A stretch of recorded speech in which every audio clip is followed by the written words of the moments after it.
Hello, and welcome to the Handicapable Black Woman Throne Room Podcast Edition.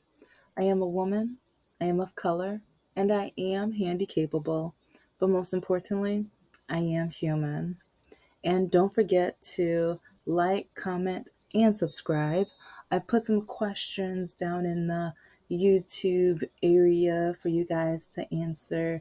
And I'm gonna start the habit of putting questions down in the podcast soon.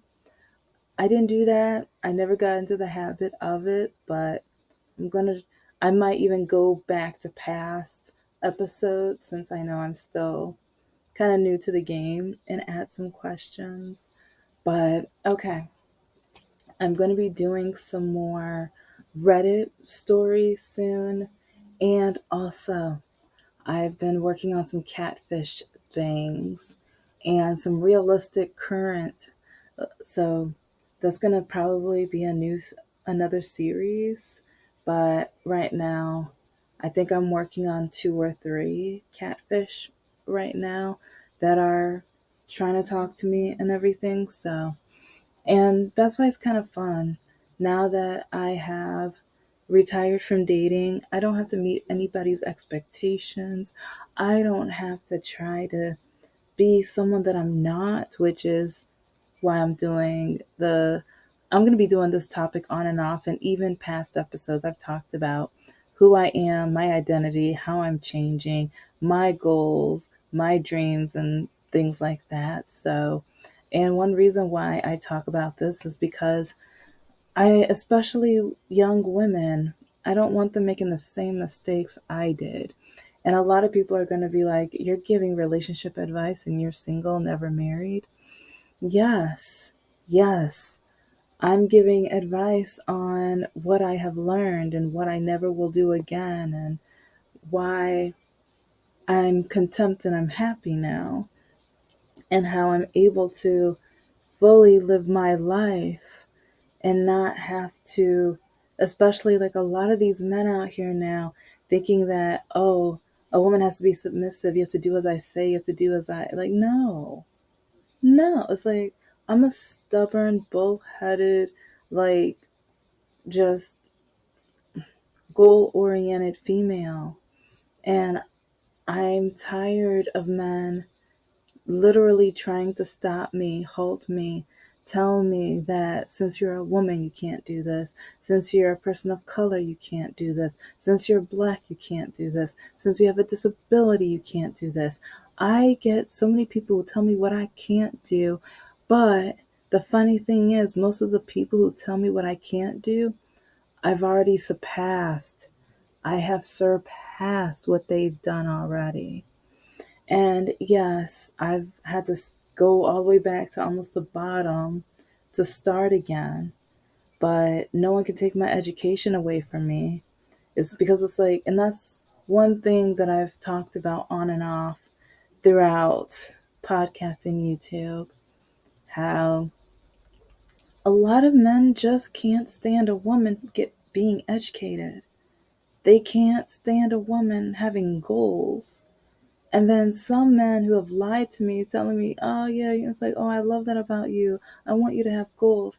Turn around, and next thing you know, you see that they're trying to change you. You see how, like, kind of like that Reddit story that I did a couple weeks ago, the massage therapist. It's like, she was. It was great that she was a massage therapist while they were friends, or it was okay because he never mentioned it while they were friends. But once she became his girlfriend, all of a sudden, it wasn't okay. And when it comes to me writing my children's books and my novels, and it's like, oh, because yeah, I have I might even actually just tell that story right now. But yes, I talk about dating nightmares, and especially because I have the proof, I have the evidence. And it wasn't as clear as day until I put my standards on my profile. I used to not have these standards because I used to not think I was worth these standards. And now that I know I'm worth these standards, I know I'm worth being able to live my life as free as I want, the way that I want without a man. And I can adopt, and like I've said in earlier episodes, is like thanks to God, technology, a combination of anything, everything, or whatever. We have the male specimen donor center so that while I run my business and save my money up and everything like that, I can go to the center, go through a binder, pick exactly which DNA I want, and then I don't have to deal with the man that comes with the DNA trying to control me, trying to tell me I need to be submissive, trying to tell me what to do, trying to tell me that I can't go for my goals, my business, my plans, and everything. Because, yes, I want to be a mother, but I want to be happy while being a mother. And I wanted to be a wife, but I wanted to be happy and be a wife. And it's really funny now because I mean, I know some women who are happy with their husbands and everything, and I know in the past, it's like the divorce rate wasn't nearly as high and everything, but people aren't really looking and digging into the history of marriage in America, especially how women didn't have as many rights. Excuse me. But I remember having a conversation one time about how my mother remembers when she was allowed or able to get a bank account as a woman, or it's like a savings account. Because, yeah, do you know that wasn't too long ago, where women weren't allowed to have certain bank accounts and everything? And so that's one reason why a lot of women married was because they had to. One reason why they didn't get divorced, even though their husbands were cheating on them and hurting them and doing whatever they wanted, was because they had nowhere else to go. They couldn't leave. They couldn't afford to leave. That was like, even though the security was awful, sucked, was atrocious, and these men were not real men, they had to stay with them. And you have to remember their children. They couldn't leave with the children because they couldn't afford that, but then they didn't want to leave the children because that's their children. So, but yeah, I'm going to be going over that because I don't know, sometimes when I hear people say, well, people in the past are my grandparents. Yeah, your grandparents. A lot of the laws and everything was a lot different back in those days, especially during the days of segregation and desegregation, which reminds me, because, yeah, around African American Month, I'm going to be going over this because one of my hypotheses is that one reason why our schools don't want to teach about African American history, especially desegregation and segregation, is well, my parents went through it. My parents. And so that means a lot of people's grandparents, especially, yeah. So, because I remember I was teaching, like in the last episode, I mentioned that I was a guest at a school, and it was just really funny. It was, well, not funny, but it just showed me how ignorant our country is when it comes to African American history. But it was the anniversary of desegregation, and I was talking to the students and everything. And because I was like, oh, guess what the anniversary is of today? And they're like, Harry Potter and all this other stuff. I was like, no, no, no. And once I told them, they were just like, what? Who cares? That was so long ago. And I've shown them pictures of my father when he fought in Vietnam and stuff. And part of me was just like, hold up. Did you guys do the math?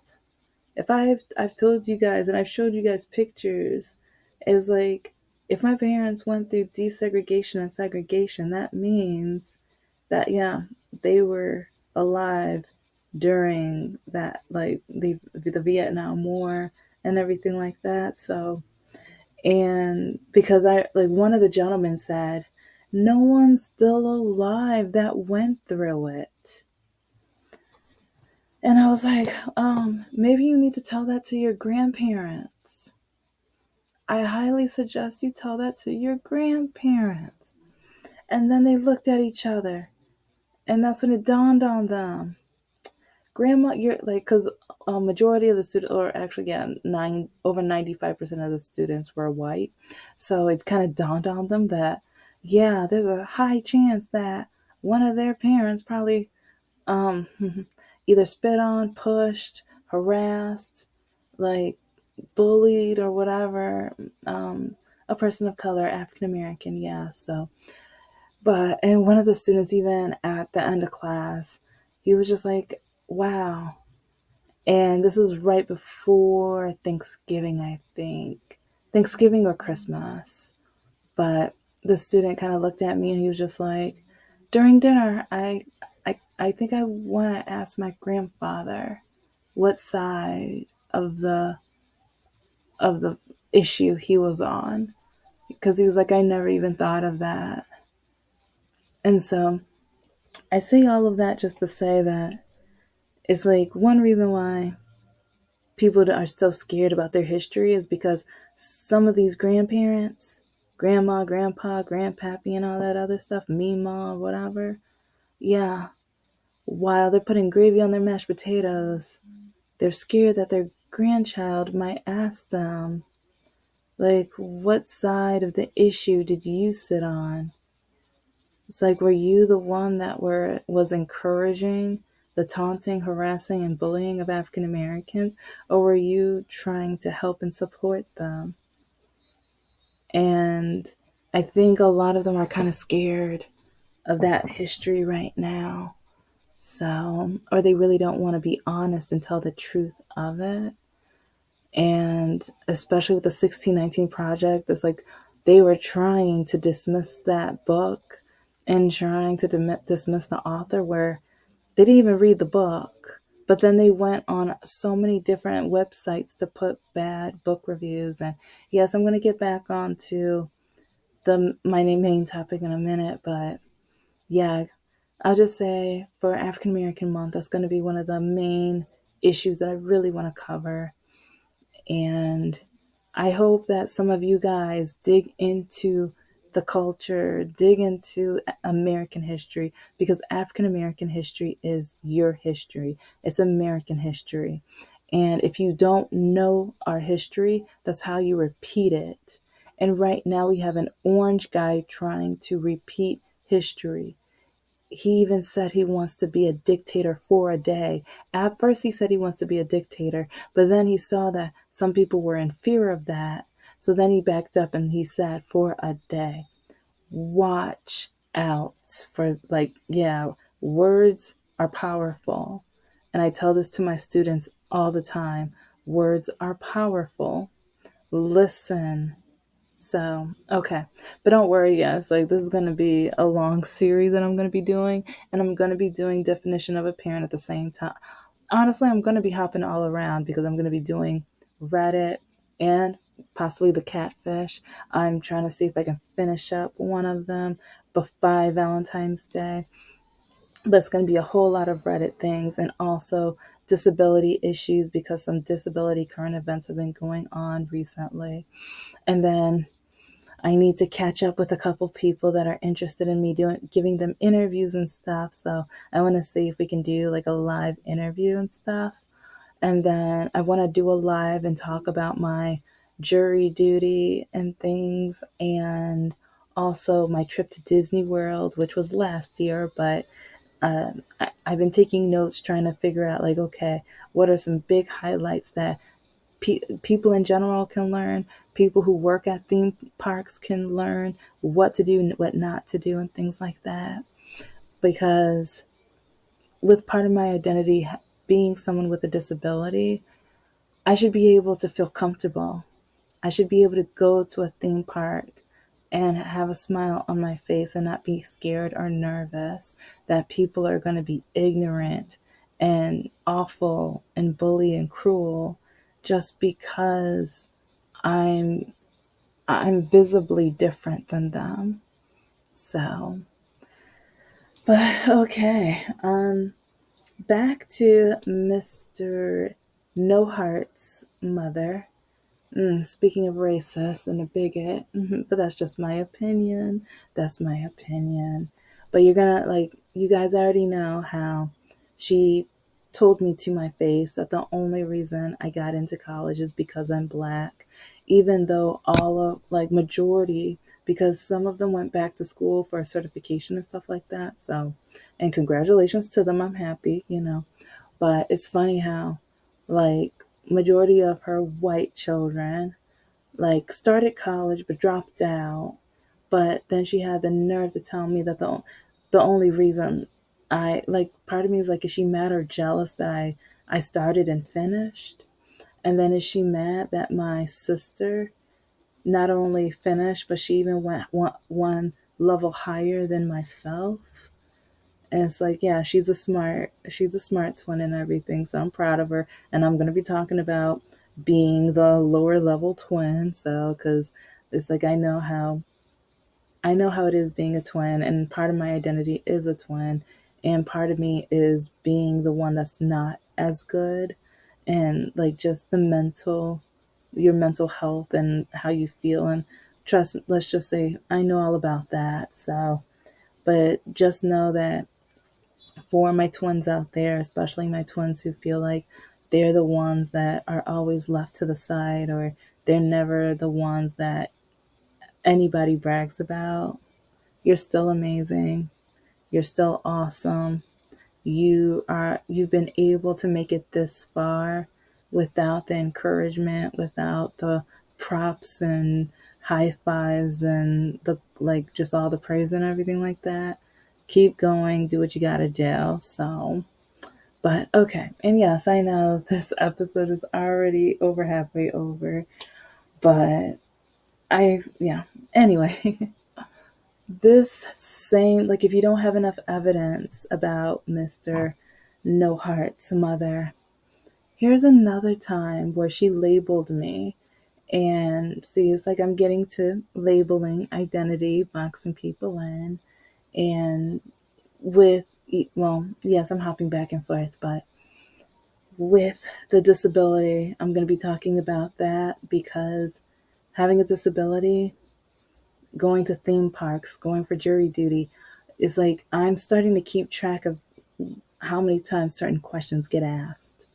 And before I start one of my next episodes, just think, what does black look like to you? What does white look like to you? What does disability look like to you? What does a good woman look like to you? What does an educated woman look like to you? What does a business owner look like to you? What does a business woman look like to you? Because before I said, what is a business owner? And a lot of people might picture a man. So, just in case. But with back to Mr. No Heart's mom. Oh, that woman. I remember the time where I was sitting at the kitchen table, and every time I went up north to see them, even though I didn't want to, but he would pressure me and tell me I had to, basically. And that's another red flag, and another reason why I knew our relationship wasn't going to last, because I would invite him to see, I was like, meet my family, see my family. I want to know what they think of you too. But he never did. And some people might think that I might be fibbing or something, because with Mr. Lakaki, he never met my family.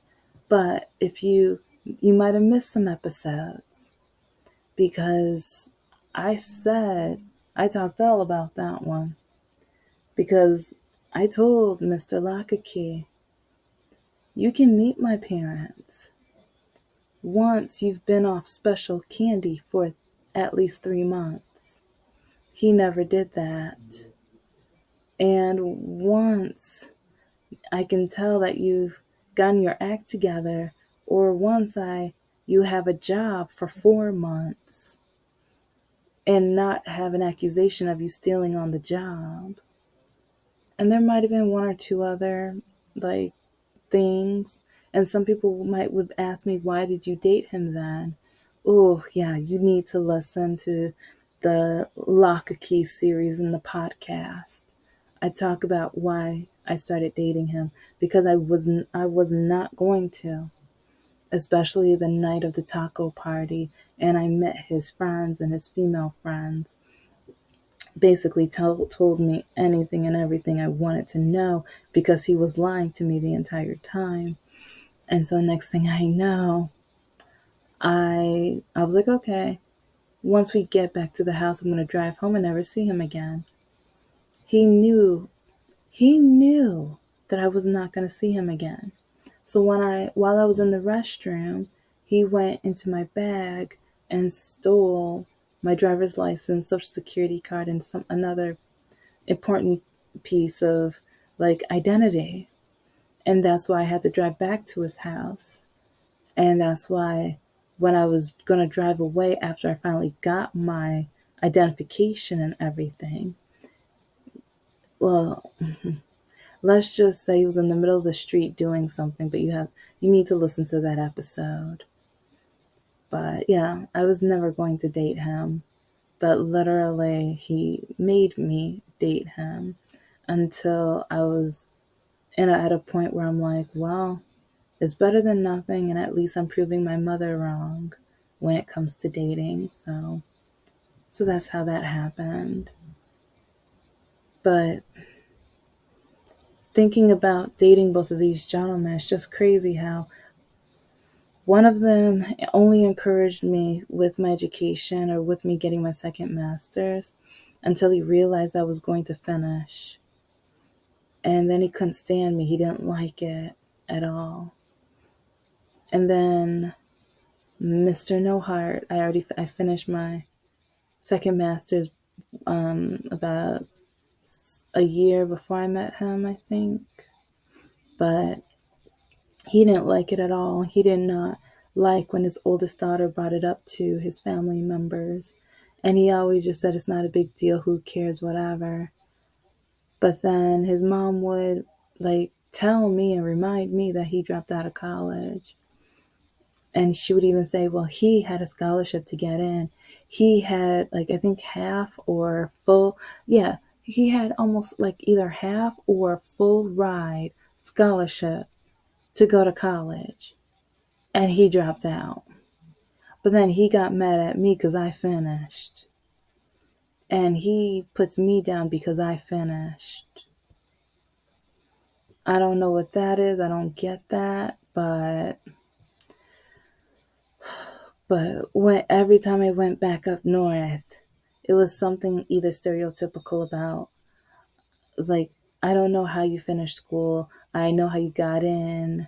What made you choose this degree or major? Black people normally don't go into this degree. It's like, what made you think, or what made you sure that you were gonna finish? Those kind of ignorant, dumb questions. Because you won't. Would you ask this to an Asian person, to another white person, an Indian person? No, she went to ask the black person. And then also, every time I went up north, she would try to play country music by African American artists. I don't like country music. I don't care who plays it. I don't care who's the singer. I don't like country music. But every single time. Oh, well, look at this artist. See, look at them. Yeah, and they play country music. Yeah, that's great. That's great. Yeah, but look at. I don't care. It's like I listen to Eminem and he's white and raps. Like I don't. You really think I can? It's like, oh, and okay. With one episode, I'm gonna probably do like a recommendation of rap artists from around the world and everything, because there's some Japanese and Indian and Hispanic artists that I love, including Snow the Product. If I could ever give Snow the Product an interview and talk to her and everything, oh my gosh, that would be a dream. So if you guys like, I recommend you guys looking her up. She's amazing. But anyway, yeah, every time. So then there was one specific time where she wanted to brag about why she had to pick up each one of her white children up from jail. Why she had to pick up each one of her white children from jail. But then she wanted me to tell her why my parents had, no, my parents never had to do that. My parents didn't have to pick any of us up.